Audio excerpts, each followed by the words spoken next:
Koinonia Ministries Sion Team présente Koinonia Gospel dans un merveilleux podcast. Émission présentée par Samuel Wakati et ses invités. Thème: comment surmonter son talon d'Achille. Bonnes conditions d'écoute. Shalom peuple de Dieu, bienvenue dans notre podcast sur comment surmonter le talon d'Achille. Aujourd'hui nous parlons du troisième point et nous allons lire dans le livre de Matthieu. Nous commençons d'abord dans Luc au chapitre 13, le verset 8. Il nous est dit: le vigneron lui répondit: Seigneur, laisse-les encore cette année, je creuserai tout autour et j'y mettrai du fumier. Peut-être à l'avenir donneras-tu du fruit, sinon tu les couperas. Nous lirons aussi dans Luc au chapitre 3, le verset 8. Là, il nous est dit: produisez donc des fruits dignes de la repentance et ne vous mettez pas à dire en vous-même: nous avons Abraham pour père, car je vous déclare que de ces pierres, Dieu peut susciter des enfants à Abraham. Nous lirons notamment dans le livre de Matthieu, au chapitre 3, le verset 8. Il nous est dit: produisez donc du fruit digne de la repentance. Bien-aimés dans le Seigneur, le troisième point que nous allons aborder aujourd'hui est ne pas s'accoutumer à la grâce. La grâce est l'aide de Dieu pour le salut humain, ça d'une manière fondamentale. Il faut savoir aussi, d'une autre manière, nous pouvons le définir comme une faveur, une bienveillance que Dieu accorde à un individu ou à un pécheur particulièrement. Dans le combat contre les talons d'Achille, nous sommes amputés à des rechutes intempestives. Le diable dans ce terrain est un génie. Et Dieu, dans sa volonté de nous sauver, a sémé dans nos cœurs la parole par l'évangile afin qu'il puisse grandir et qu'il puisse porter des fruits. Malheureusement, tellement des hommes commettent des délits de telle manière que cette parole n'arrive pas à croître au sein de leur cœur. Et malheureusement, avec l'idée que la grâce de Dieu est toujours disponible pour eux, malgré leur forfait, parfois volontaire. Les psychologues disent que pour qu'une personne commette un délit, il faut qu'il y ait 4 étapes: l'amorce, la sollicitation, la délibération et la commission de l'acte. Combien de fois humains que nous sommes, nous allons jusqu'à la commission de l'acte. Mais Dieu, rempli d'amour, continue à nous pardonner, à user des faveurs et de grâces à notre égard. Mais combien est un danger de s'accoutumer à cette grâce que Dieu dispose pour nous.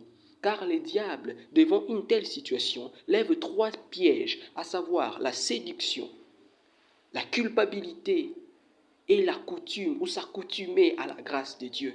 Bien-aimé dans le Seigneur, Dieu n'a pas besoin que tu t'accoutumes à la grâce de Dieu. Cette grâce est pour te relever du péché et non pour que tu puisses y baigner dans le péché. Combien beaucoup disent, là où le péché abonde, la grâce surabonde, comme un prétexte pour s'agenouiller devant le péché.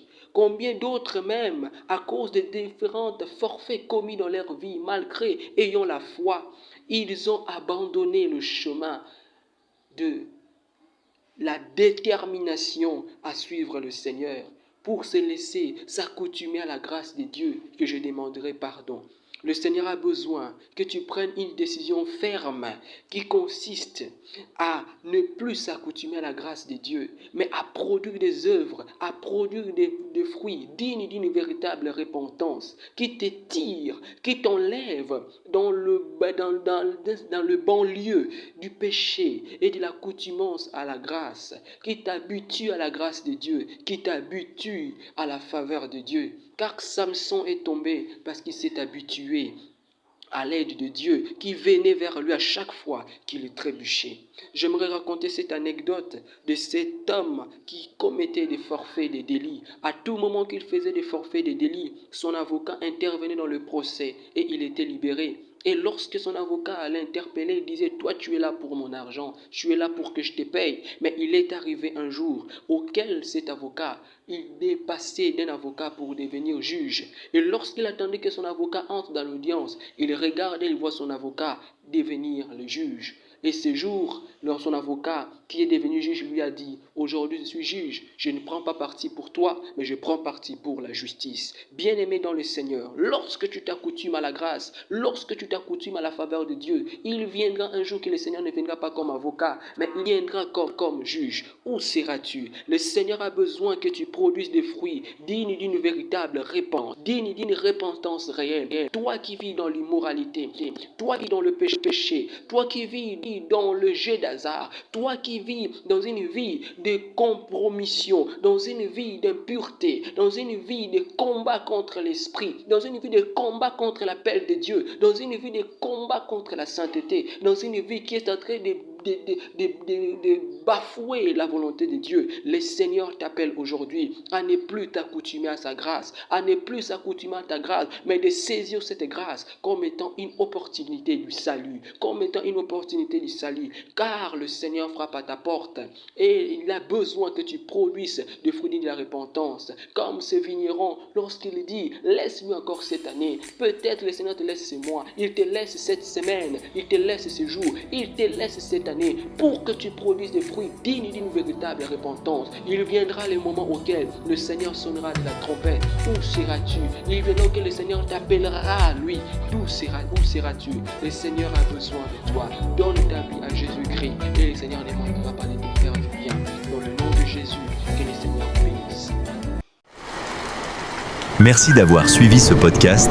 Nous espérons que vous avez été encouragés. Pour tout contact, 243 900 537 717. Facebook Samuel Wakati, TikTok Samuel Wakati Ministrisienne. YouTube Samuel Cheko Wakati, Gmail samuelcheko-wakati@gmail.com. Que Dieu vous prépare à sa venue.